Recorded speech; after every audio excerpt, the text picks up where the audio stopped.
Well, good afternoon, everybody, and welcome to this Bonavero discussion group for 7th week in Hillary term. We're very delighted to be welcoming Professor Lena Salome, who's a British Academy Global Professor at the School of Global and Area Studies and based at St. Antony's in Oxford, and is an academic affiliate of the Bonavero.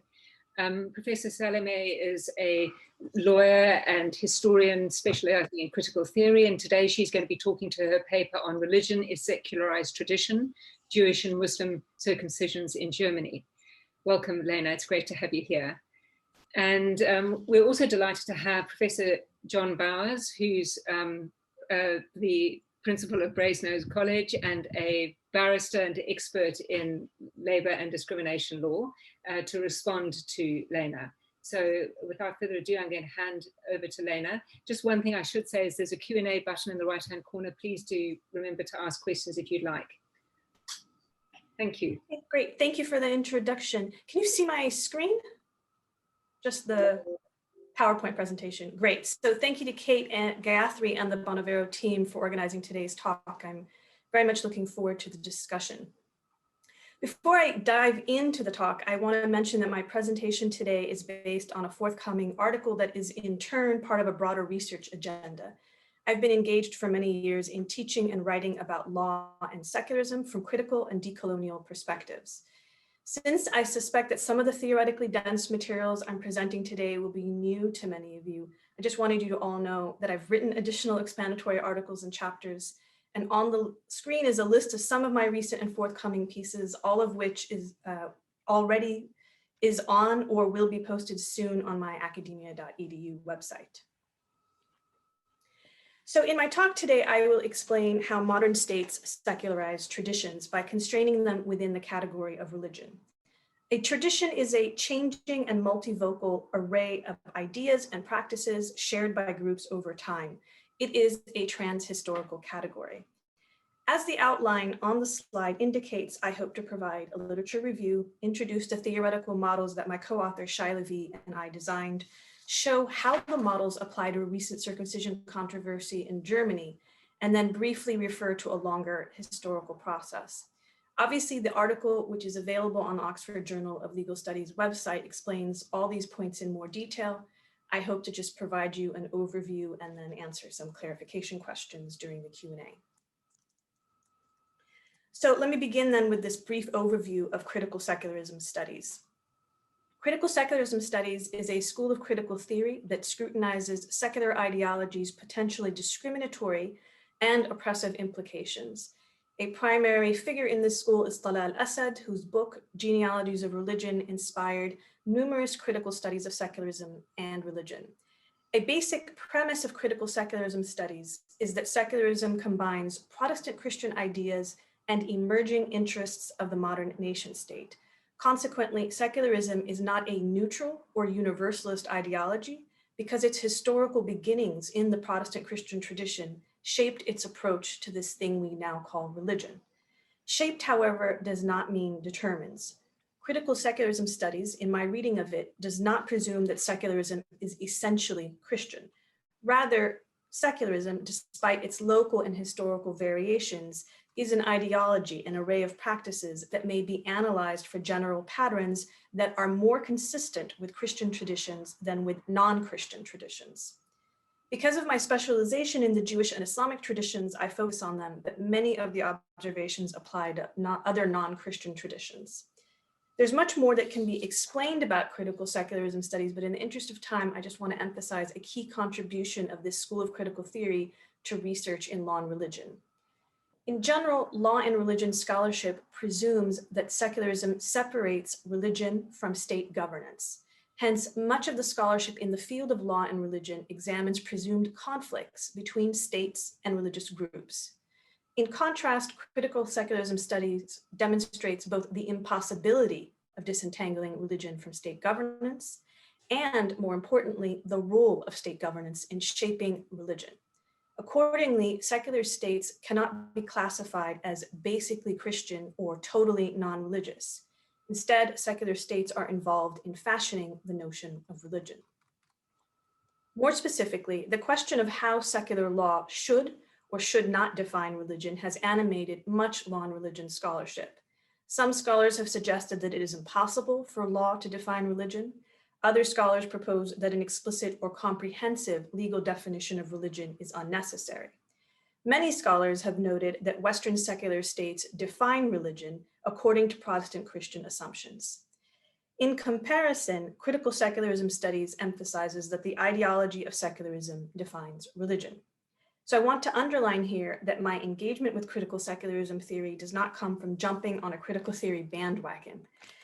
Instead, my historical research in Jewish law and Islamic law led me to observe dynamics for which I later found confirmation in critical secularism studies. I hope that the historical dimension of my approach becomes clearer in this presentation. When we approach the issue of how secular law defines religion from the perspective of historical Jewish and Islamic traditions, it becomes clear that secular states define religion by fusing Protestant Christian ideas with the state's interests. The definitional conundrum surrounding religion has significant implications for the legal doctrine of religious freedom. Recent scholarship in religious freedom has demonstrated the doctrine's discriminatory potential. Protestant Christian conceptions are evident, for instance, in how the legal principle of freedom of religion both identifies so-called legitimate religious practices and polices the border between religion and non-religion. In turn, the doctrine of freedom of religion participates in the secular process of defining religion as apolitical. While each individual secular state has a specific history, political situation, and other peculiarities that shape religious freedom, these particularities are part of a broader structure in which there are shared ideas and practices. So on this slide is an image of the secularization triangle that my co-author and I designed to illustrate the process by which state-based secularization occurs. We document this process in the article more fully. I'm going to briefly present it here.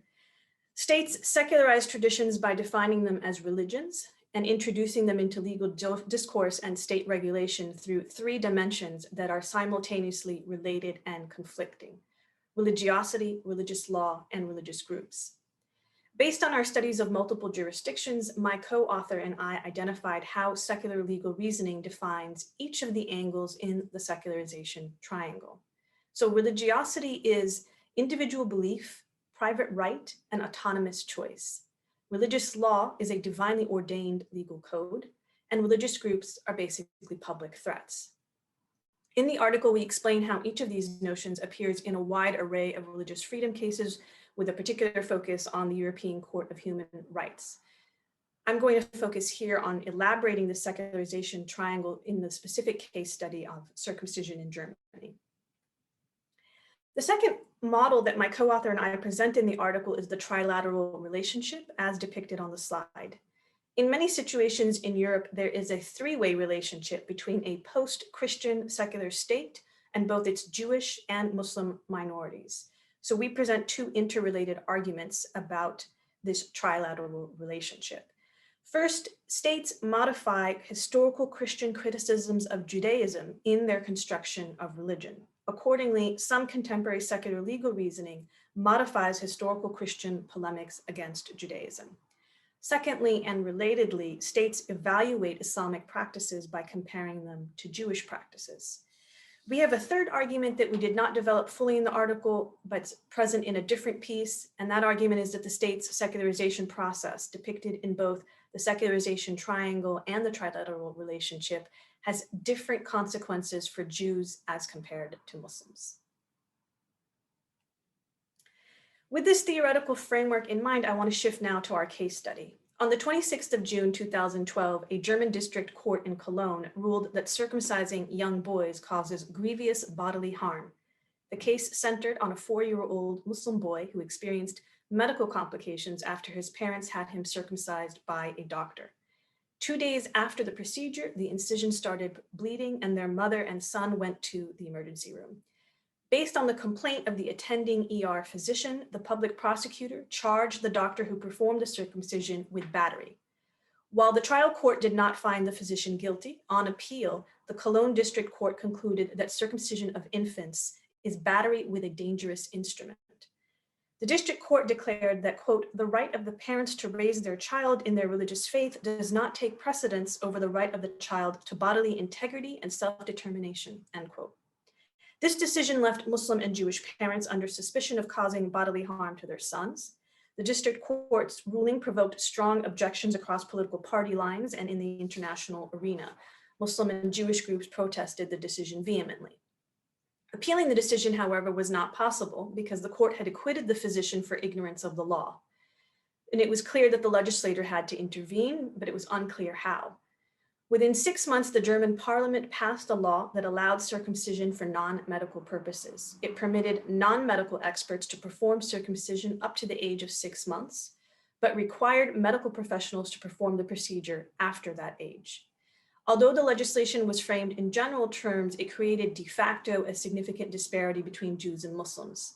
Jews could continue to practice their tradition of circumcision on the 8th day by a community circumciser, whereas Muslims who in Germany commonly circumcised at a later age would be required to rely on a medical professional.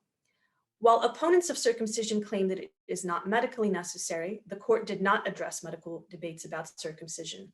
And as is well known, there is no medical consensus, and some medical professionals advocate for circumcision as medically preferable. Indeed, there are multiple medical arguments concerning circumcision, and the choice of one over the other is largely political rather than scientific. The secularization triangle illuminates 3 dimensions of this case. First, there is a gap between the German court's understanding of religiosity and how Jews and Muslims understand being Jewish or Muslim. The German district court argued that a child should be allowed to choose circumcision, asserting that, quote, circumcision changes the child's body permanently and irreparably. This change runs contrary to the interests of the child in deciding his religious affiliation independently later in life, end quote. The court's reasoning is based on 2 presumptions concerning choice and the body. The court's notion of religiosity as choice diverges from how Jewish and Islamic traditions historically constructed the practice of circumcision. For both Jews and Muslims, one is born into a tradition in which male circumcision is a normative practice. One does not choose to become Jewish or Muslim and then choose to manifest this choice by being circumcised. The court's notion of religiosity echoes Christian ideas about choosing faith. By adopting a notion of religiosity based on Christian traditions, the German court also adopted perspectives on the human body that are not neutral, but rather emerge from those same traditions. The German court explicitly stated, quote, circumcision for the purpose of religious upbringing constitutes a violation of physical integrity, and if circumcision is actually necessary, it is at all events unreasonable, end quote. The German court's notions of bodily harm, physical integrity, and unreasonableness echo Pauline Christian arguments against circumcision. Late antique Christian polemics included criticism of bodily circumcision, which was replaced with the spiritual circumcision of baptism. In contrast, in both the Jewish and Islamic traditions, circumcision is not bodily harm, but rather bodily improvement. Based on a more comprehensive study of secular legal reasoning, we observe that secular law defines religiosity as private belief, individual right, and autonomous choice. These 3 dimensions of religiosity conflict with Jewish and Islamic traditions, because contrary to secular ideas, Jewish and Islamic traditions entail public acts, meaning taking place in the public sphere, collective obligations, and a totally different understanding of autonomy. Second, there is a gap between the German court's assumptions about religious law and the nature of law in Jewish and Islamic traditions. The German court asserted that parents should wait until boys are old enough to choose circumcision. In doing so, the court relied on the absence of a fixed date for circumcision in the Islamic tradition. Although Islamic scripture does not prescribe a specific age for circumcision, the Orthodox Islamic legal view is that puberty constitutes the upper age limit for circumcision. In Germany, Muslim parents practice circumcision between the child's infancy and the age of puberty, which is approximately 13 years, in accordance with Islamic law. Although the German court did not specify coming of age, it would probably be 14 years of age, which German law recognizes as the age of religious independence. Since the German court's definition of coming of age is post-puberty, it actually violates this Orthodox Islamic law.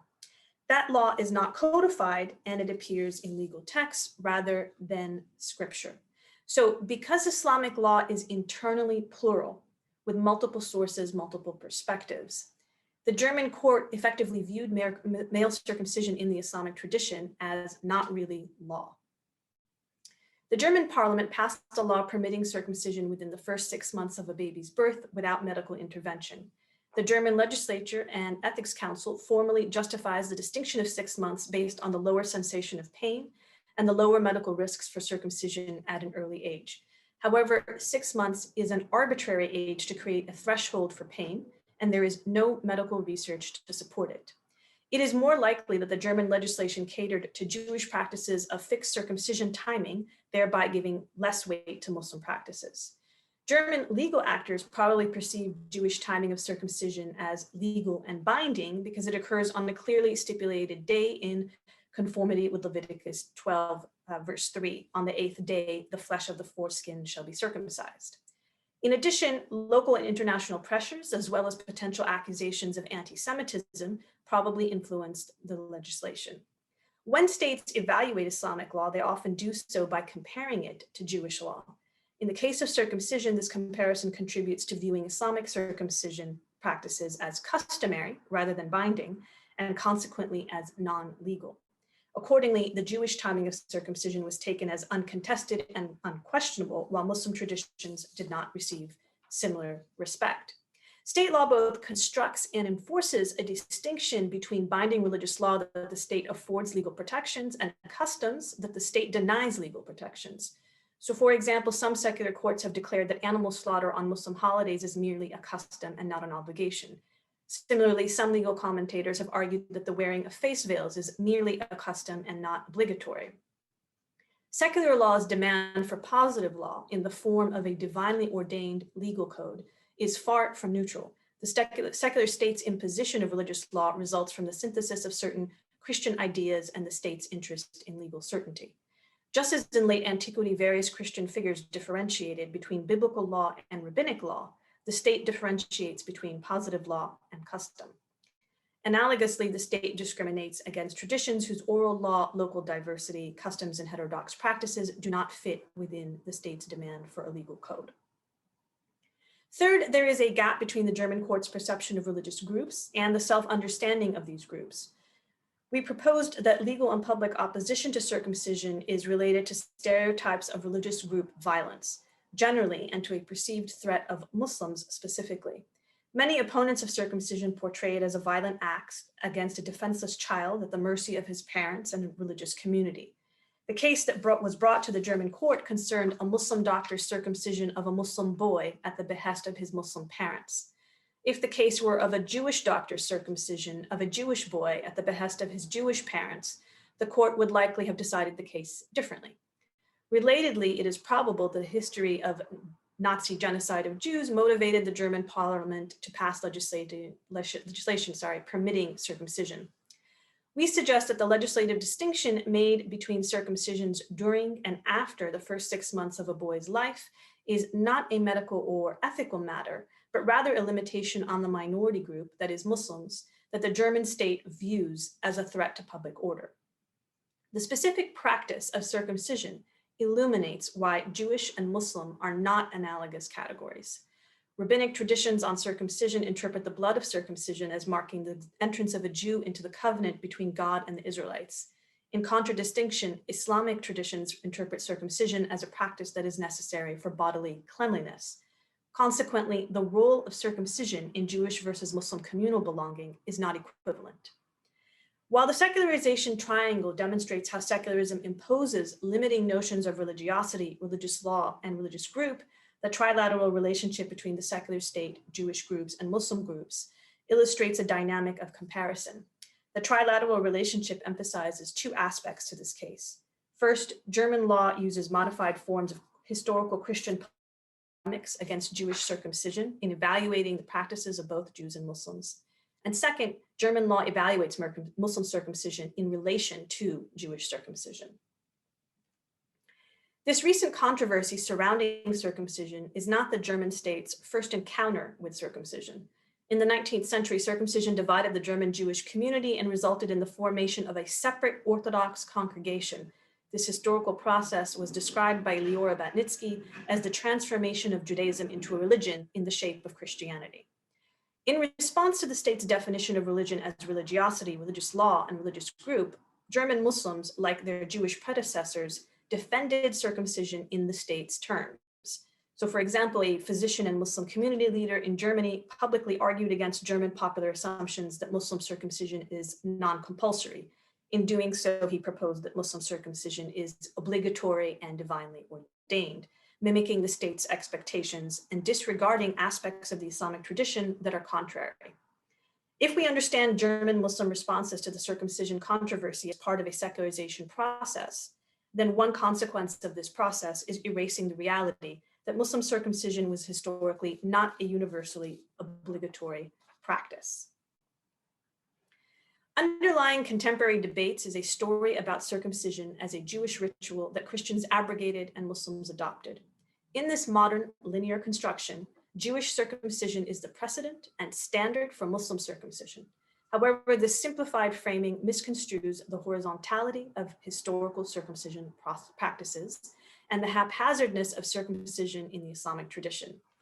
Whereas pre-modern Jews and Muslims articulated their identities in varying ways through circumcision, modern Jews and Muslims are being disciplined through secular limitations on circumcision. Modern secular law delineates the boundaries of Muslim circumcision by comparing it to Jewish circumcision. In a predominantly Christian society, Jewish circumcision becomes the standard to which Muslims must adapt.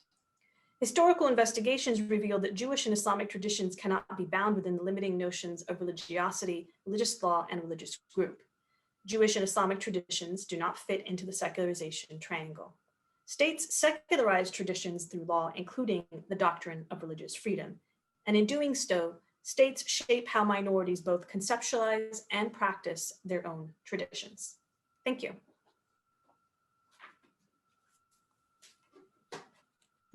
Thanks, Lena. That was really interesting. I'm now going to turn to John for a response. John.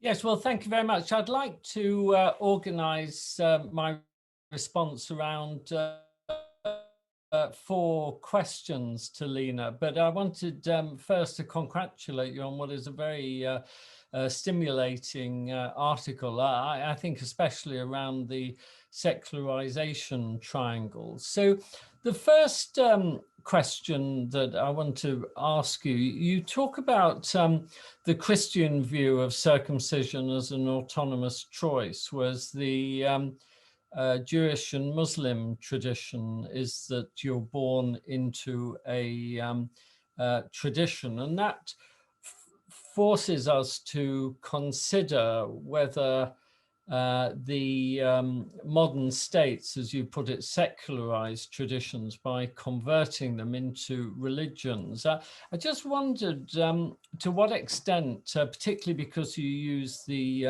Jewish point to illustrate this, whether this cuts into the debate about whether Jews and Sikhs are a religion or an ethnic group, in fact, and whether it's part of the ethnic identity to have circumcision, because it is a fact that many Jews who connection with religion is many generations past still carry on the practice of circumcision, and Jews have been identified in several cases in the UK as ethnic groups as well as a religion, as have Sikhs. Indeed, the Sikh case of Mandla Lee about a school student went all the way to the House of Lords. And there, the House of Lords said that an ethnic group need only regard itself and be regarded as others as a separate and distinct community by virtue of characteristics commonly associated with a common racial origin. And there may be something, and I'm not as familiar with the Islamic question as the Jewish question, as to, I imagine that Muslims would not qualify as an ethnic group because they wouldn't have a common racial origin. But I wondered how your argument dealt with this question as to whether Jews and Sikhs are really an ethnic group as opposed to, or as well as being a religion. And in fact, this debate is quite contemporary because of the question that Jews have not been included as a racial stroke ethnic group in the forthcoming census. And also David Baddiel has written about this in his book, Jews Don't Count. So I wondered what you thought of those points, Lena. Should I just respond? Yes, please do. Okay, great. Okay, so I'm very careful with terminology and I do not use the word religion to refer to either the Jewish tradition or the Islamic tradition prior to modernity. So prior to the modern era, a Jew was somebody who was a member of the Jewish tradition, somebody who followed the Jewish tradition. What that actually meant in practice varied widely. So you could be a member of the Jewish tradition and not be observant of Shabbat, of Sabbath, or you could be a member of the Jewish tradition and be very observant of all sorts of ritual expectations. So that particular understanding of what it meant to be Jewish existed in the historical tradition. Things change with the emergence of secularism and its introduction of this notion of religion. The notion of religion actually does intersect with both race and ethnicity. So the secularization of Judaism is what led to Jews being constructed as an ethnic group, as a exclusively ethnic group, one that is divorced from a tradition or separated from a tradition. So my co-author and I, Shai Levi, wrote a piece in the Key Concepts of Anti-Semitism. The chapter is called Secularism. And in that chapter, we explain how secularism generates both Judeophobia and Islamophobia. And in both cases, Judeophobia and Islamophobia are connected to the essentialization of groups and the attribution of ethnic or racial characteristics to those groups.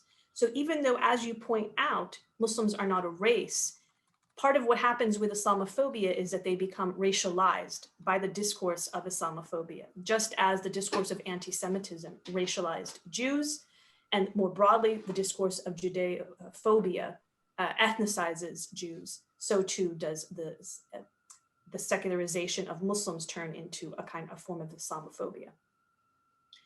So the question about whether Jews or Sikhs belong to a religion or an ethnic group is a byproduct of secular discourse, and it's related to all sorts of broader trends and issues that happen with the modern era. So we have here at Oxford the Chair of Israel Studies, Yaakov Yadgar, who talks a lot in his work about how secularism has changed the meaning of Jewishness and what it means to be a Jew. Most recently, he discussed this in an article in the journal Reorient that was published last year. But that's basically the gist of it, that there's a difference between being a member of a tradition and being a follower of a religion, and the religion is a modern category. Okay. And that leads to ethnicization. Okay. The second question I wanted, sorry. No, I didn't realize there was a second question. So forgive me, did I cut across you? No, go ahead. I think, would you like to have the second, third, and fourth questions together, Lena? Right, John. I got confused. I thought that those were the four. Okay. Oh, sorry. Okay. No, there's a few more to go. Okay. The second question is, you say in the article that although states discriminate against both Jews and Muslims, there is an additional level of discrimination against Muslims. I mean, I can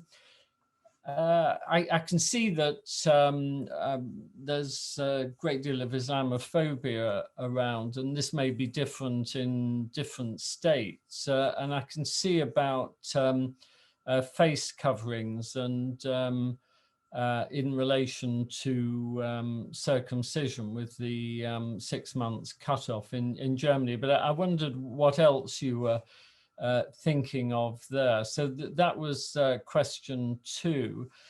Question 3 is about your comment that the well-known distinction between forum internum and forum externum is a Christian concept. I just wanted to question that, because I would have thought it runs through all religions, that you've got the distinction between carrying on the faith in an internal sense, and then the manifestation of it externally. So I wondered if you would be kind enough to justify that point.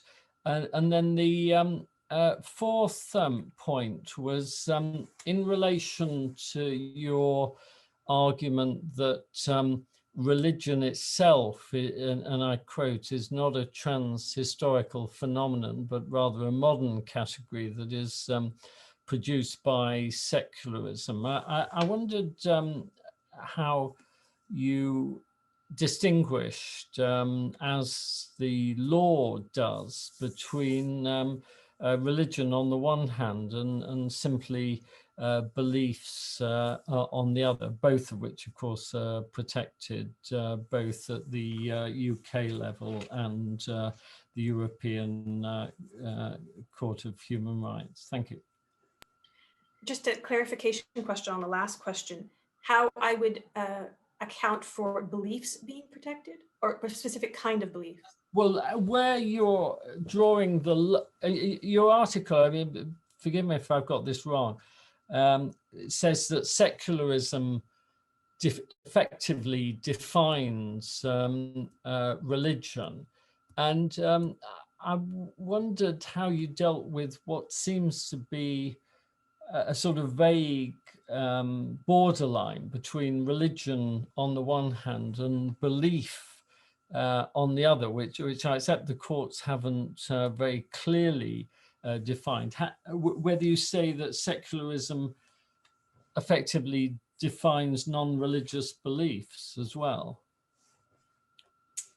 Okay, great questions. Thank you very much. So let me start with the first one about the additional level of discrimination against Muslims. So as a background to this article, my co-author Shai Levi and I, for several years, taught a course on law, religion, and secularism.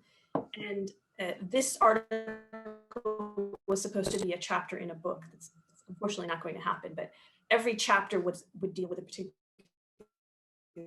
case study. And in that course, every week we dealt with a case study. So that included topics like abortion, marriage,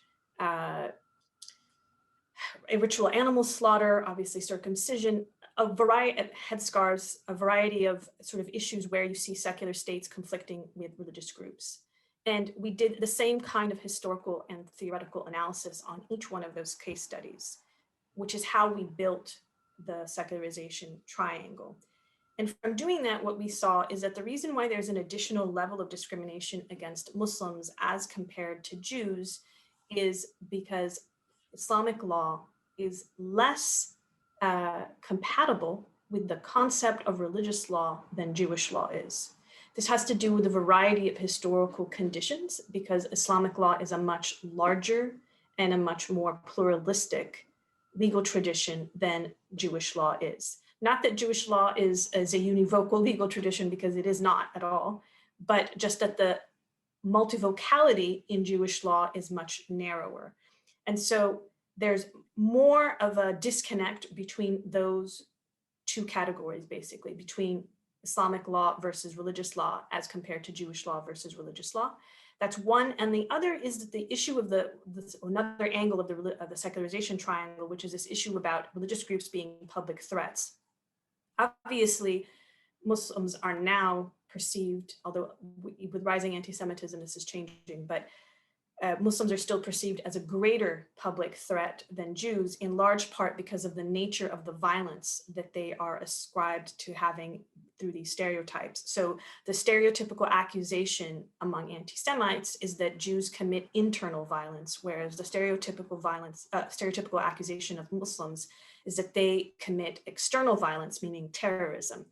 So the nature of the violence that is ascribed to each community and the nature of the law in each community leads to the differential consequences. And again, this is something we discuss in our chapter, Secularism, that's in the volume, Key Concepts of Anti-Semitism.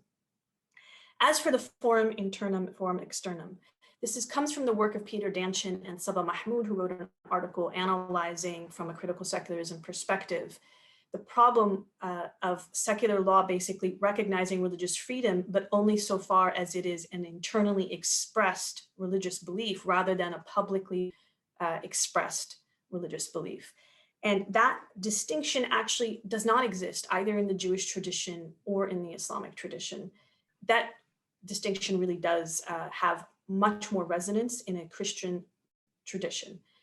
It's not that there's no difference between belief and act in either one of those traditions, but those aren't easy categories. So if you wanted to try to translate these categories into Arabic or Hebrew, you would be at a bit of a loss because within those traditions, you don't have a clear distinction between internal, external. As for secularism defining religion, again, that's a basic idea in critical secularism theory. And it is true that secularism recognizes that there are beliefs and that come from religion and that there are all sorts of other ideas that are protected, right? Ideological beliefs, political beliefs, etc.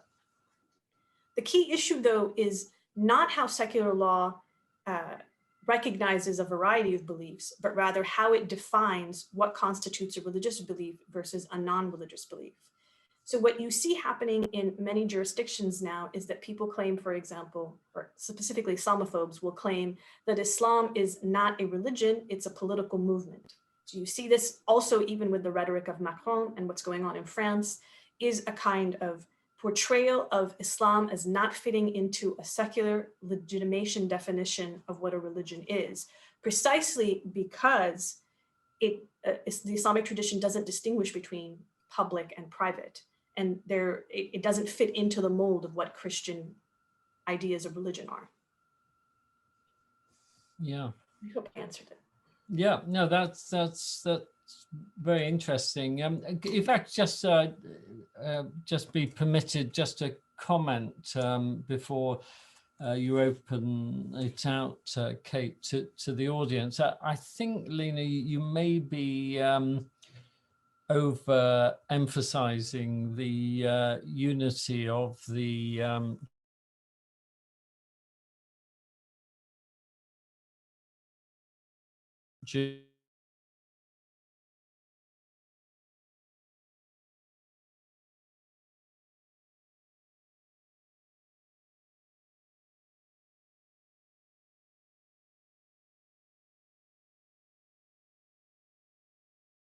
Jewish, the liberal traditions, which the ultra-Orthodox would see as not Jewish at all, ranging through Reform to Masorti Judaism to modern Orthodox to the Haredi, the ultra Orthodox. But I do take your point that the fundamentals are perhaps more firm than in Islam.